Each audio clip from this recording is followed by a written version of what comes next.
At NATO, you've been at the EU institutions in Brussels, you've watched this from a distance as well. Can you see a world where actually the EU member states and NATO members would agree to this huge open-ended deployment? Well, I think we have to think about the multiple other issues that Trump is also threatening the Europeans with. This is not just about their military, their fiscal situation, their defense.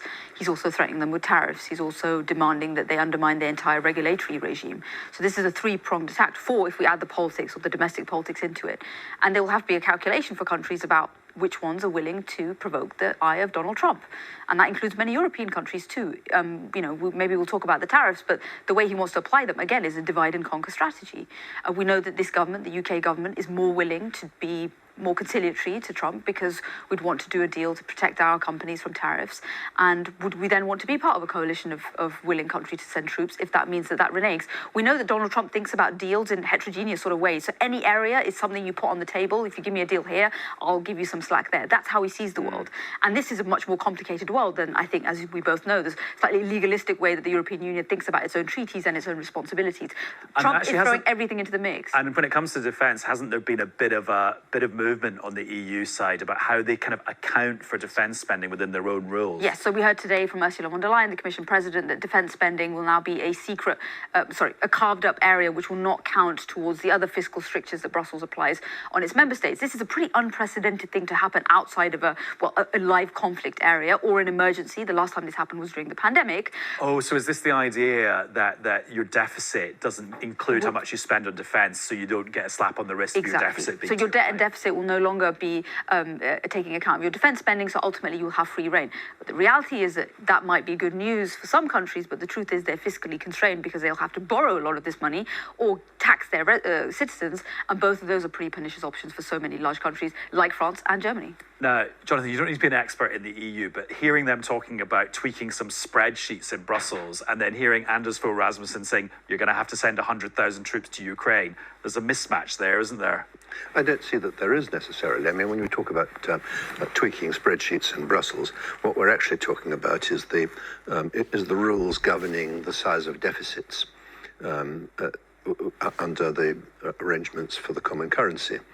It seems to me that at the risk of a somewhat elevated level of inflation, that's maybe something that you have to do, because the alternative is going to be to cut social security spending, for example, by a very large, I think it'll have to be cut anyway by a significant amount, but it would have to be cut by very much more. Just to go back to the kind of the historical perspective here, do you think the current crop of leaders in the UK and across Europe could sell to their populations the idea of, well, like all the British troops we saw on the Rhine for decades, the thousands of American troops who are on the border between North and South Korea? I think that in Europe, that's an easier task than it is in the United States, because the United States is pretty well invulnerable from invasion. And the population of the United States has a much lower level of awareness of geopolitical risks than most Europeans. In the UK? I think that in that respect, the UK is very similar to other European countries. Britain and France are the two countries in Europe which have a long tradition of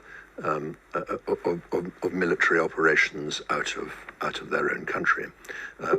Britain is in a much less good position than France to give effect to that now, but that, I think, will have to change. I'm just thinking back, Mehreen, to something I read in your paper, The Times, earlier this week, a survey of Gen Z, so the young adults, and I think it was something like half of them saying they wouldn't serve for their country in a war. I mean, how are you going to convince that generation to spend less on benefits, on schools, hospitals, transport, everything, to fund a massive open-ended military operation at the other end of the continent? Yeah, and Jonathan already hinted at the sort of generational divisions about ideas of democracy, and we actually know there was a very, I think, comprehensive poll out from the European Council for Foreign Relations about how Europeans are split about the issue of Trump and also Putin. So Southern and Eastern Europeans are a little bit more open to what Trump wants to do, which is this idea that he's a peacemaker and that he's anti-war and anti-conflict, and those in Northern and Western Europe are much more hostile or, skeptical of what Trump is trying to do to Europe. So European populations and their generations, and I think also gender splits within these countries too, are really important to sort of understand that this is a much more complicated picture than perhaps we would have assumed a few decades ago. Don't forget that in 1936, in the Oxford Union, there was a motion that this House would not fight for king and country, which was passed by a large majority. And then look what happened. And at the time, everybody said, this is a catastrophe. This shows that our young are softies and quite incapable. And yet, as you point out, 3 years later, they were in the midst of a war in which overwhelmingly people did fight. So in 2028, we could be looking at a completely different environment. Fascinating. Right now, ever since President Trump was re-elected in November, Keir Starmer has been waiting by the phone to hear when he can go to Washington to meet him. Tonight, there has been a development. I understand that you had a phone call with Keir Starmer yesterday. I did. I just signed a letter to him. He asked for a meeting, and I agreed to the meeting. We're going to have a friendly meeting. Very good. We have a lot of good things going on. But he asked to come and see me, and I just accepted his asking. Do you have a date for that, sir? And what do you hope to Very soon. I think he wants to come next week or the week after. And what do you hope to discuss? I don't know. It was his request, not mine. But, you know, I've met him twice already. We get along very well. He's a very nice guy. Thank you very much, everybody. Is that the invitation of somebody who's looking forward to their guest arriving, or is that a sort of, oh, I have to see this guy? Look, it's the job of the Prime Minister to sup with the devil. I just hope that he has a long spoon. I thought you were going to say that.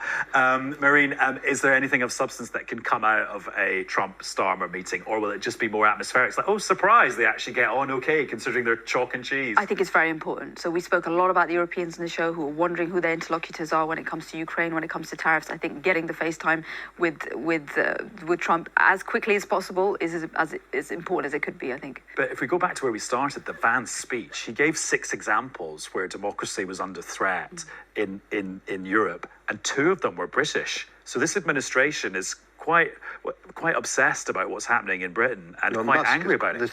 That's a speech line was quite obviously supplied by Musk.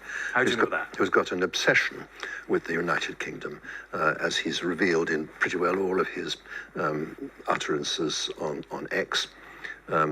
That's I think undoubtedly where this is coming from. But I mean, Vance is also quite staggeringly ignorant about Europe in general, including the United Kingdom, as indeed is Musk.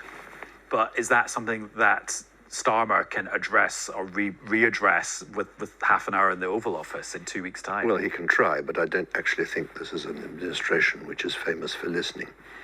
Well, I think even the fact that he said that he likes him is going to be taken as a win.